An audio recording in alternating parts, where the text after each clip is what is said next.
In 1947, in the middle of the night, banker Andy drinks in his car while staring at his gun. Sometime later, he's on trial for murder. Andy explains that he had a fight with his wife because she wanted a divorce.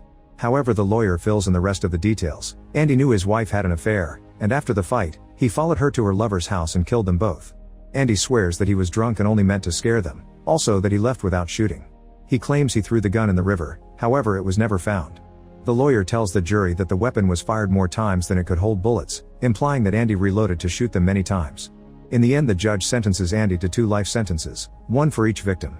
Meanwhile, a prisoner named Red is being evaluated by the disciplinary committee. Red has served 20 years of a life sentence and swears he's a rehabilitated man, but they still reject his parole request. Then Red is sent back to the yard, where a bunch of other inmates ask him for stuff. It turns out Red is the person who smuggles forbidden items into prison. Soon a new group of criminals is brought to this prison and gets lots of heckling from the other inmates, who place bets about which of the newbies will crack first. Red looks at Andy and isn't impressed by how weak he appears to be. Warden Norton tells the newcomers that the first rule is not to be disrespectful to the Lord, but the other rules will be learned as they go along. When a newbie asks when they'll eat, Captain Byron yells at him and hits him. Then the group gets hosed down and sent to their cells still naked. Once the lights go out, one of the newbies starts crying. The other prisoners make fun of him and taunt all the newcomers in general. Haywood harasses the man extra hard, hoping to make him crack. The inmates start clapping and chanting insulting nicknames, which gets the attention of the cops. The crying man swears he doesn't belong there, so Byron pulls him out of the cell to beat him up. Red notices that Andy doesn't make a single sound during the whole night. The next day at the dining hall, Andy sees the way everyone looks at him, so he decides to sit alone. He's disgusted to find a maggot in his food, but Brooks takes it from him to feed the baby bird that he's hidden in the pocket of his sweater. Meanwhile, Haywood collects cigarettes from his friend since he won the bet by making the man cry last night. When Andy tries to join the conversation, Haywood tells him off. Later in the shower, Boggs asks Andy to be his naughty partner, but Andy walks away. During the next few months, Andy keeps to himself to avoid trouble. One day he introduces himself to Red, who asks him why he killed his wife. Andy insists he didn't and asks Red to get him a rock hammer. Red agrees while explaining that Andy needs to hide it well because the cops do random inspections, and if they trace the hammer back to him, he'll never be able to do business again. Then Red warns him that Boggs and his gang known as Sisters will try to take advantage of Andy, so he needs to be careful. After Andy walks away, Red decides he likes him. Sometime later, a bunch of bags are delivered to the prison, and while nobody is looking, an inmate takes a hidden package from them. Then Red exchanges some cigarettes for new blankets, which he brings to his cell to find the package containing the hammer. He sends it to Andy by using Brooks's book cart. That night, Boggs and his gang surround Andy and beat him up before taking advantage of him. The next day, Andy appears with bruises and everyone can guess what happened. For the next 2 years, Andy is constantly abused by the Sisters. Sometimes he manages to fight them off, but most of the time he fails. In 1949, Norton announces that workers are needed for a factory for a week's work of outside labor. Lots of inmates volunteer, including Red and Andy. Red has a chat with a cop and his group of friends is chosen in exchange of cigarettes. Under the scorching sun, the prisoners work hard on the factory roof while the guards chat. Byron shares that he's recently come into an inheritance that he's now being taxed on. Andy overhears this and approaches him while ignoring Red's warnings. When Andy tries asking some questions, Byron gets angry and drags him towards the edge of the roof. Before he can be pushed over, Andy offers him advice on how to hold onto his money. At first, Byron is skeptical, but when Andy offers to help him set up the account and prepare the forms in exchange for beers for his friends, Byron accepts. During the rest of the working week, the friends could end their day drinking cold beer. However, Andy doesn't touch alcohol because he's given up drinking. Back in prison, Red and Andy play checkers. Andy admits he prefers chess and plans to carve his own set. Red again asks Andy why he killed his wife, and Andy insists that he didn't do it. Then Andy asks what he did and Red explains that he killed someone. Afterward, Andy starts carving the chess pieces in his cell. He also uses the hammer to write some names on the wall. Later, the prisoners are watching a movie starring a beautiful actress. Andy asks Red to bring her to prison, and since Red thinks he's joking, he says it'll take him a few weeks. On his way out, Andy is suddenly attacked by the Sisters. They take him to the projector room and kick the operator out. Andy uses the movie reels to defend himself and manages to break a man's nose, however they still outnumber and easily capture him. Boggs punches him a few times before taking out a knife to threaten Andy as he asks for naughty times with his mouth. When Andy refuses, Boggs brutally beats him up, causing him to spend a month in the infirmary. After this incident, Boggs spends some time in solitary confinement. When he returns to his cell, Byron is waiting for him to beat him up. Since then, the Sisters never bother Andy again. Boggs is wheelchair bound and transferred to a hospital. Red wants to get a welcome gift for Andy for when he's released from the infirmary, so he convinces his friends to gather rocks for the chess set. While working in the field, Haywood picks up a rock and shows it to the others, who make fun of him because he's only found petrified horse poop. When Andy finally returns to his cell, he finds a bag of rocks and a poster of the actress. One afternoon, the cops do random cell inspections. They search Andy's place but find nothing. Norton notices that Andy's been reading the Bible and they chat about their favorite passages. The poster shouldn't be allowed, but Norton agrees to make an exception. Later, Norton calls Andy to his office and informs him that he's being transferred to the library for work. Andy finds a crow and Brooks in the library. Brooks shares that he's been the librarian since 1912 and never had an assistant before.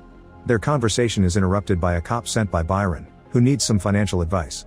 After grabbing some paper and pen, Andy guides him through the process of setting up a trust fund for his kids.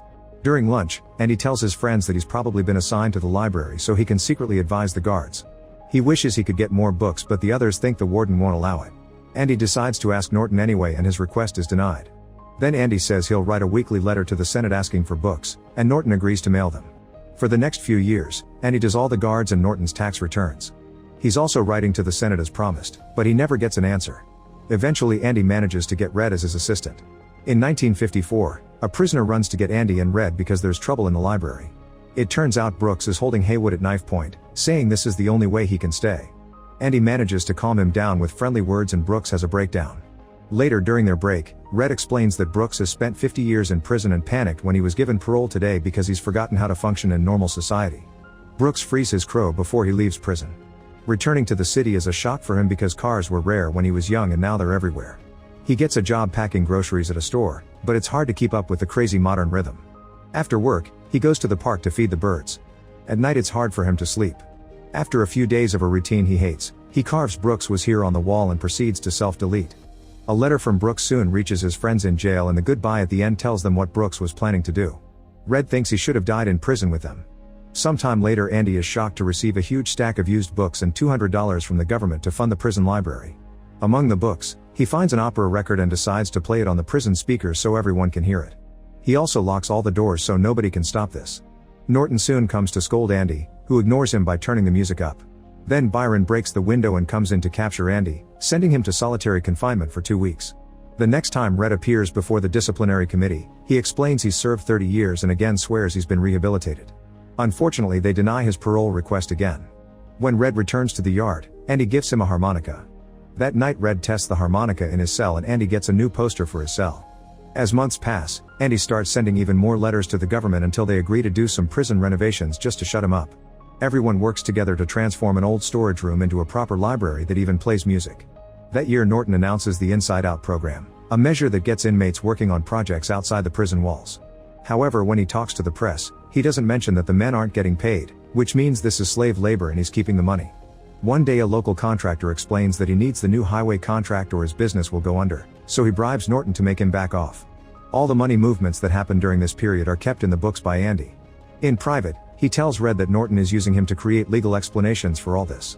Red warns him that the paper trail will make him more vulnerable to punishment, but Andy insists that it won't lead back to him or Norton, it'll actually go to a name he made up for this. In 1965 a new group of prisoners arrives.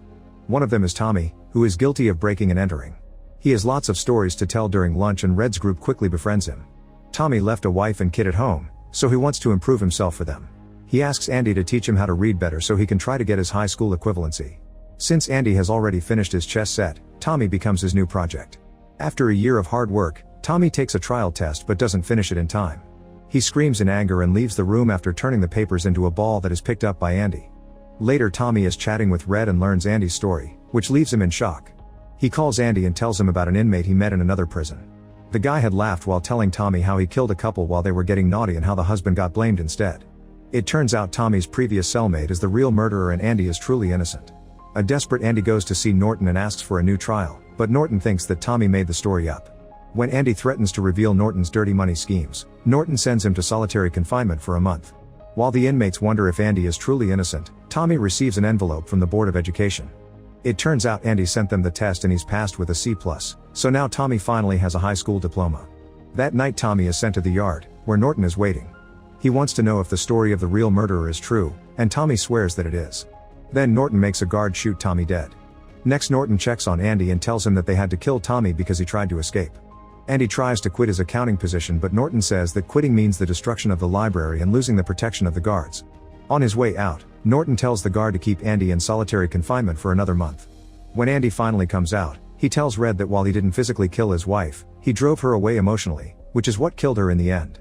He also confesses that his dream is to open a hotel in a coastal town in Mexico. Andy wants Red to come with him, but like Brooks, Red doesn't think he could survive outside. Then Andy asks Red a favor: if he ever gets out of prison, Andy wants him to go to the oak tree in Buxton where he proposed to his wife and move a black volcanic rock to find what's underneath. During lunch, Red tells his friends that Andy has been acting strangely since confinement. Haywood shares that Andy asked for a rope and the group worries that Andy may be considering ending things. That night Norton makes Andy shine his shoes before sending him back to his cell. Red can't sleep because he thinks Andy will do something crazy. The next morning, all the prisoners come out of their cells except for Andy.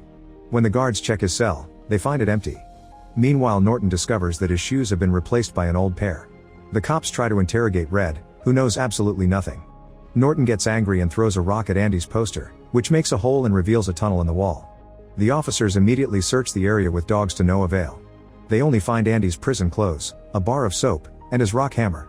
It turns out that when Andy carved his name on the wall, he discovered how flimsy it was, so he started digging with the hammer and kept his project hidden behind the posters.